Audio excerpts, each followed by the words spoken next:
all of like one match week, and now he's on the Rift here, playing in the Team Liquid lock-in playoffs already. The final comp comes in for Sion. That is a champion. Good trinket ward though. That one was not spotted put down, so they don't know they're on vision. Tries it for the W over the wall, doesn't land the hook though. First knockout comes in, a lantern isn't blocked. It is not able to get back to safety. Zap's gonna land, and Chukwi's gonna be here first. Exhaust is on though, and Rakan too far up. I believe he chased in. And wait till Hunt pushes the wave in, let him join us, then we can take bottom river control. Now it's 3v2. Okay, they got help for nothing. Left package in the base. Dragon. It is a 4-minute cooldown.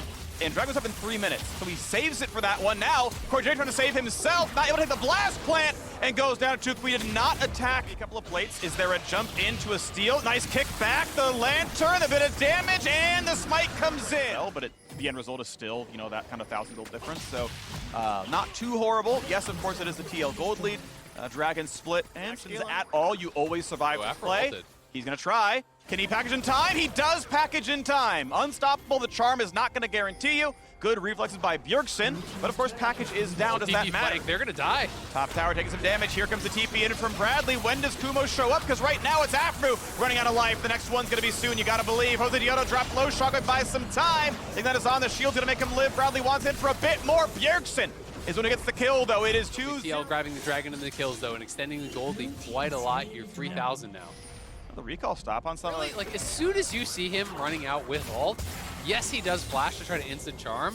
And mid lane now under fire. Team Liquid still in the driver's seat. Up that Dragon, up almost 3,000 gold. And that hook could mean a kill. Oh, it's just deletion. Jose Diodo had no respect for the hook, and it kills him. Yeah, Jose too slow to react there. Great hook, but here comes Kumo. And he gets at most a slow, maybe nothing at all. We get a charm in the back line. Hansama getting back to safety. Flash and heal are down. Now the front line running lower on health is Kumo. Knocked up now as well by KazaLoLLCShighlights. Gets away just barely from Shockwave, and they still get the kill. Trouble. There's one on the board, but now it's Zombie Sign. That's a trade back now into Santorin. Just barely, Johnson's alive. Ulti is up. He can go in from downtown, find a slow, find something. But Bradley's on the hunt, and Bradley's gonna probably find this kill. He sees him in the camouflage, blue dragon to the side, and he's gotta have the move speed. E backwards gotta be up in a couple of seconds. That should get the kill.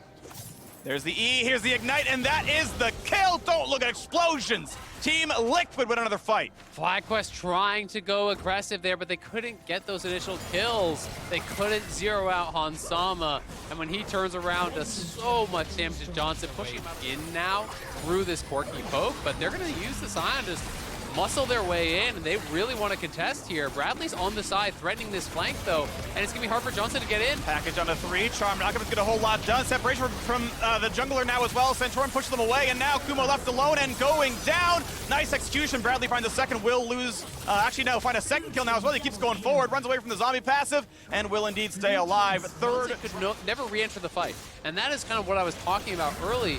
With that team fight presence, that Akali holding on pretty well, and a bit of damage, nicely done. Not going to be in a whole ton, actually doesn't even break the Sion shield, but as he yells cowards, he lives what he calls that. It's like a Pokemon. Mid lane turret though going to fall. Team Liquid going to keep growing those coffers. It's going to be about 75 now. Bradley not going to keep trying for fights against Kumo. Has built someone anti-tank, of course, Riftmaker, Conqueror, those are, you know, those going to package. He has the blue buff, so the poke is going to be devastating here. You get tagged at all. Oh, kick flash is good. Hansama stopwatches. Channel the Q. Can they get it to happen? A good flash to safety. Santorin a bit low. Afro. Johnson getting railed down with Corky Rockets, though. In the front line, this is a death for the Rakan. Nothing to be done now, and Bradley's in. That's going to be an execution. Double kill, and a final one in for the Corky as well. 3 for nothing, and it's time to turn tail and run.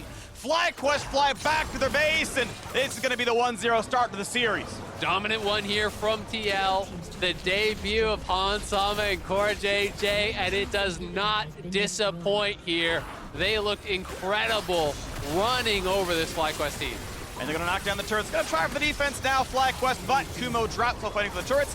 Gets the zombie mode to maximize the DPS, but Core plays him back, and really not a lot gets done. Still a wave here to knock down the turrets, but the respawns are coming soon enough. There is a slim chance you fight for the Nexus, although it is getting slimmer and slimmer by the second as Hansama walks in, dealing damage on the fountain. And will they go for the KDAs? Looking for a hook here. Is it going to be enough is the question. Not quite there. So the Nexus goes down. And Team Liquid take the 1-0 start in the best of 3. Really well played. Got to give some respect over to Bradley here as well. Yeah. Only has 4, where people just look to shove and try to get things done elsewhere.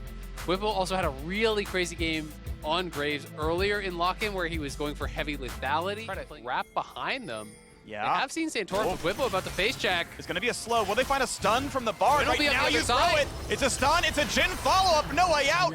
And it's going to be a Really walk. big deal. He's actually going to 3-buff him unless Jose Dioto can get out to the blue, but I don't see that happening. Nice binding. Yeah, Afro's pretty tanky. Has that fleet work. Flash is over. Beautiful by Johnson. Items at work now. Flash is up for Ayla. Is it going to be enough to kill him, though? The spells come back up in a second. W's up right now.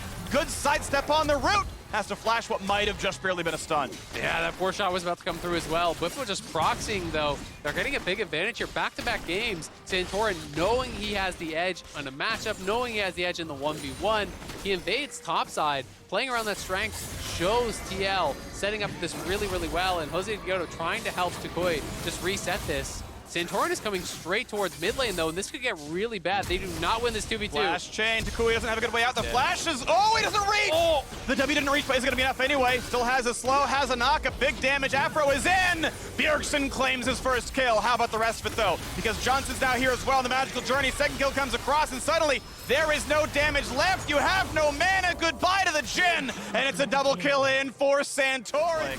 Ayla blocked what would have been the route, but now you got another play towards the mid lane. Jump forward, couple of Qs, good side step to get a push forward, but never able to get wind wall up. Damage comes across. And now TL looking to make a move here towards topside. Afro is coming, and so is Jose Dioto, but can Kumo survive long enough? The cannon ult comes across, trying to block what damage he can, but they're all going to be in range. A nice Bard ult buys some time. The turret's still alive as well, but now Bjergsen's over the wall. Doesn't get the damage yet. Oh, they got one back, and FlyQuest on the board after a 8-minute long drought. What a play! Connects on Bjergsen, great stuff from FlyQuest, buys them a little bit of breathing room. They are still obviously behind. Yep. Another dragon going to go At one point in the team fights. Whippo. But what's the CSD? Oh, you know, actually pretty positive, but that's just, you know, that's just a bad stat because of spell thieves. But now Whippo has to flash away. Good damage by Kumo. Turret's still taking a lot of damage, and I believe local gold will get missed. So down here, at the very least, they will be able to trade top tower. So Kumo's going to get some gold, scale into this matchup a little bit more, but they will be forced to fight for this 5v5. You know, when you're playing Yasuo Diana and these sort of upfront bursty comps, even Jhin, you know, because he does deal, you know, missing health damage and kind of execute damage, you need to stop that Mountain Soul. Diana, oh, Yasuo, they're going to try for the first one. Hansama gets locked up. The charm didn't come down in time to stop Yasuo. Has to flash, get away from EQ. Cooldown down. You can look for a Bard ulti very easily here, too. Uh-oh, that's a chain that's still going to hit. They're going to take the portal. This could be Santorin in front of the kill. We know Flash is down, and he wanted the ward too much. A punishment for sure. Down goes Afro, kill on the board for Team Liquid, and now on the top side, Kumo going to force the TP out, bit of damage, but not going to get it done. And stay out. Yeah. Gives him a little snip for his troubles. That's a snip. Afro is punished though, and now TL are just going to summon Herald mid. Still doing a good job, just playing around Santorin. Santorin has never given up his lead. He has constantly been way ahead as far as the gold goes. They're actually going to get to 2 crashes, 2 towers, and TL just playing really, really well around this. Want to engage. Can always pop the ult, and Santorin would live. Dragon's up in 24 seconds now, and mid lane going to be cleared first by Team Liquid. So once again, they get the push, and it's FlyQuest who answers second, but time is ticking down, and TL, you see those control wards, they completely own this part of the map. Danger for Kumo, getting pushed down lower and lower, tries to stay alive for a bit longer. Charm going to be found, no, not just yet. Ayla going to get out, and they have knocked down Takui. Unable to get his ulti off, unable to get anything to happen. Nothing going for FlyQuest, a 3,500 gold lead and a Dragon Soul to Team Liquid. Yep, the pattern continues wherever Santorin goes this entire game. FlyQuest cannot contest. They're going to grab the soul, potentially even move up towards the top side of the map, try to catch some of these people. Dioto wants in on something. Bjergsen forces a distortion out, so when's the play going to happen? You got him in range, you got to find the fight. Pulling on it too, Yasuo's in. Is it enough? It's a question. Hansama's low, flashes out, stays alive as Tukui's going to fall. On the backside is Ayla at 5 HP, but lives. 3 for nothing. Team Liquid just have too much gold, and they will not die. You have to believe it was closer. That could have been the difference. That would have been 2-0 on the bottom lane, and the rest of it looks a bit better, but it's not going to happen. Bjergsen's down in the chase. Kumo will not have the damage to kill. Whippo basically is still a kill at the end. They get out thanks to that gold lead, thanks to the Mountain Soul, the extra levels that they have. Jose and Takui just didn't have another way. Armor, it's close. Yeah, either way, not able to get enough damage out. Not going to matter too much here. TL on the push. Santorin holds the front line, goes with any engage, you can always ult. Nice turn on the tornado, not going to find it. Kumo going to control mid-wave, but Bjergsen's pushing it in. Gets some decent damage, holds the distortion back in case there's any funny business. there is not. Able to walk away and keep the turret getting lower and lower. 1/3 health mid, down to about half in the bottom side, and we can keep going. And now they step forward with 2 members from FlyQuest going towards that mid tower. They just move in, they knock this down, and now the inhibs will start to fall. Pearson locks down between waves. Could have pushed in mid, shoots this thing, but the team says, you know, if they're going to fight, they might fight now. Okay, the wave is now back in. Cool, we cleared enough of it that it was always going to push back to the Nexus turrets, or the inhibitor turrets, I should say. And now we see another attempt in the bottom side as the Jhin ulti doesn't get a whole lot done. At full health, you don't take a whole lot. And now another attempt here. Tukli's forced to run away. Here comes the attempt to charm. Nice portal to safety. Really, really well aimed by Afro. However, it's not going to mean a whole lot because your base is still in shambles. She's looking to retreat now. 30 seconds to go to the Dragon spawn. One final fight. We go on to the Dragon. 5k health. My fight could matter. Ulti's going to tag the support for the engage. When the team fight start, though, Yasuo's dead. Traded back for jungle, but now it's going to be 4v3 on the map, and out goes FlyQuest. Ultis came through, but didn't do a lot. Great ulti out of Hansama. Finds another kill on the board. Jinx, 3 out of the 4 games he has played. Team Liquid about to head to the semifinals here of lock-in. Here comes Whippo. There's a trap for a slow, and just instantly deleted. I think Elder Dragon wasn't even needed, by the way. I think that was just Graves burst. But this is over. He's got the crit. He's got the Nexus turret going down. Combat. Elder Dragon makes it not very fair. I feel like this is such an easy win for Ayla here. But, you know, we're taking some journeys. They're magical. Will Afro live? He will survive. His season in lock-in will not. Team Liquid 2-0 over FlyQuest. Is to actually go mid for Jose and try to push. So he answers there to get kills. And I just think his pathing was really intelligent. The game plan was really intelligent. TL took, I think, very few risks in this game or the last, and we're pretty much in control start to finish. Yeah, it was fun to see. I mean, in both cases, right? You saw the sub out, like, obviously Corey today is better than Ayla. Obviously Whippo is better than Bradley. This is not, you know, shocking. This is the mildest thing you could have possible. But that meant that was the direction that Santorin pathed towards. Oh, we have the winning bot lane, I pathed towards bot, and I'm invading Gromp on camp 6.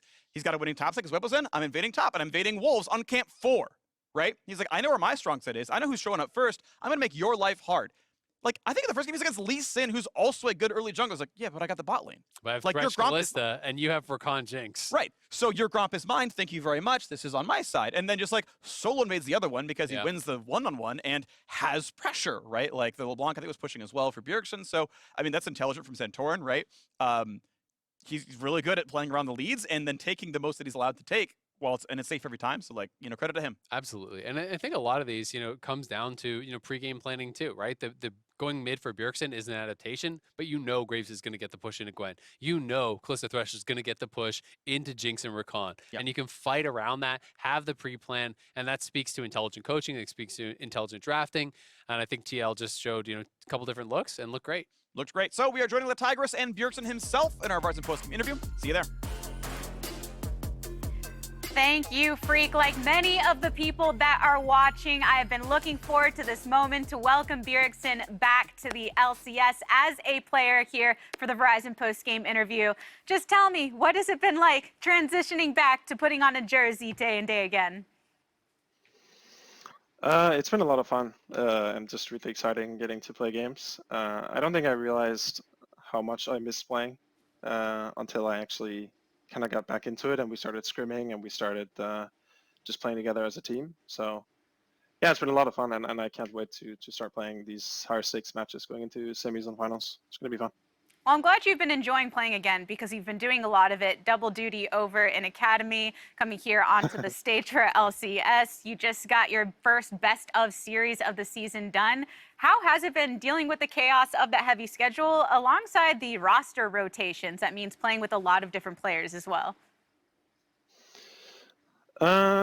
It's been a little bit tough also because I'm sick and I've been sick, so my energy is a little bit drained. But I feel like I was worried that I was going to play really poorly, but I'm still doing okay in the games. At least I'm not inting the games. But it was fun getting to play in Academy, and I think it's been fun learning to play with so many different players. We've been playing with Jan, Bradley, and Ayla, obviously, and it just takes a little bit more adaptation because every player is a little bit different, communicates a little bit differently, likes to play a little bit different champions. So I think it's been good for me getting thrown into the mix with all these different players, and it just makes me more adaptable, I think, as a player and teammate. Yeah, and I do hope you feel better. No one ever likes having to operate at not feeling like 100%, but we do get to enjoy seeing you play on the Rift. And I know that when you were speaking in a Horizon interview, actually when you were in Korea, you talked about the fact that you really wanted to get back to this lifestyle of constantly wanting to improve as a player and be there for the team. What has that progress been like? Because it is such a shift from what you have to do as a coach. It's a little bit more selfish, I think, when you're a player, because it's all about making sure that your performance is good. Of course, the team as well as a whole, but it's really important to just be at your best every single day, have as much energy as possible every single day, being able to put in the hours in practicing and studying, which is similar for a coach, but of course, your performance matters more as a player because you have to perform in so many games in a practice day, or for example, today I need to potentially perform in 3 games in a row, so I need to have my energy be really good and consistent. And it's just a lot of fun. Honestly, this is just very comfortable to me because this is a lifestyle I led for so long. Going into the coaching position was really a little bit different for me, and it was also interesting trying out something new. But this is where I really feel comfortable and at home being a player. And I'm sure that time away as a coach has contributed to your development as a player too. And now really locking into the games, you're talking about having to think about your own performance. You do have another one on the horizon against Dignitas. Maybe not what you and the rest of the squad were expecting. What are your thoughts on that upcoming best of series that you have in the semifinals of Lock-In? Yeah, I did not expect to play against Dignitas, but I think that they showed some pretty good strategies. I think that they have a very clear way that they play the game. I don't want to give away too much, but I think there's a lot of good things for us to learn watching how they played against Honor Thieves and understanding what they like to pick and how they like to play. And I think that they found success with it. They were still, especially the first game was pretty crazy, like back and forth. It was a pretty entertaining game to say the least, but I think Dignitas has really showed how they like to play, and we can use that to our advantage. Well, we all look forward to seeing you take them on in the next round of play. And on behalf of everyone, once again, I would like to say welcome back to the stage, and thank you so much for this interview, Bjergsen. Thank you. I'm going to kill Biofrost. All right. That's what you heard, everybody. Biofrost gonna be dying the next time they take to the Rift. It's time for us to continue breaking down this series on the State Farm Analyst Desk. Thank you so much, Nice. Chris. It's always good to have him back. It's always good to have him back in the league in some way, shape, or form right now as a player and performing quite well, if I